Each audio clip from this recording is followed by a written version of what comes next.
everyone, my name is Tuệ Nhi. I'm from class 83 in Ngọc Secondary School. It is my pleasure to introduce a book called To Catch a King by Charles Spencer. Let's get started. In his most recent book, To Catch a King, Charles Spencer describes the situation for King Charles II, who had just suffered a crushing loss at the Battle of Worcester in September 1651. What a story it is too. After his father was put to death by the parliamentarians in 1649, the young Charles II gave up one of the very ideals he had died for and struck a bargain with the Scots, accepting Presbyterianism as the country's official religion in exchange for becoming King of Scotland. The English parliamentary army invaded Scotland in retaliation for his presence in Edinburgh.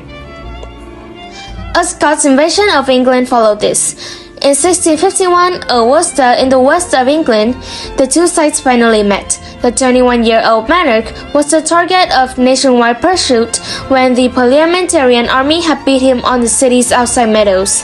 A large reward was being offered for his capture, and he made a number of heart-poundingly narrow escapes to avoid them before seeking shelter in France. With just a few devoted followers, Charles roamed around Europe for the following 9 years, bankrupt and defeated.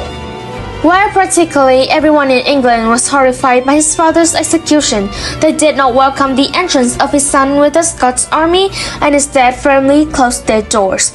As if concealed by Charles' exploits after losing the Battle of Worcester, he rode in front of what appeared to be an invasion army from abroad, and after nearly 10 years of civil war, people were anxious to prevent it from starting up again. This makes it even more intriguing that Charles II himself continued to like the tale so much. He not only repeated it to everybody who would listen, drawing the groans of courtiers, but also put in motion a number of attempts to preserve it. The Knights of the Royal Oak, a new order of chivalry, were to be established.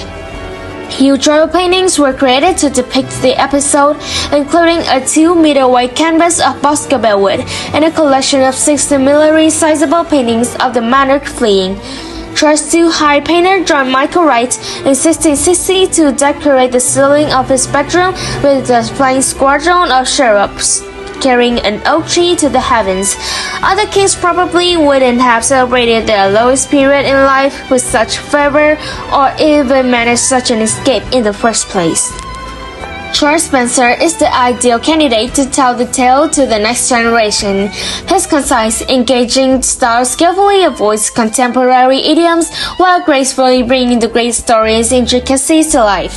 He succeeds in his attempt to investigate much more of the background of the narrative than previous books on the subject have done, because he has impartial sympathy for both the runaway king and the furious Republican regime that hunted him.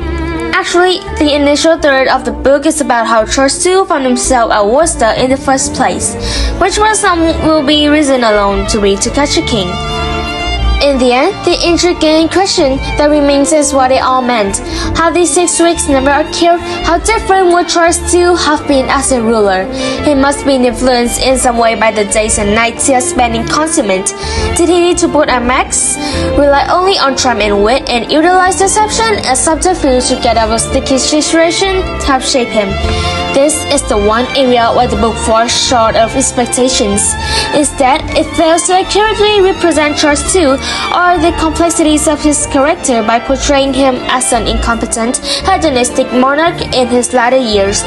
Although from minor quibble, To Catch a King is a fantastic read, and readers who are unfamiliar with the well-known story will find themselves in for a treat. Well, that's the end of my introduction. Thank you for listening. See you next time.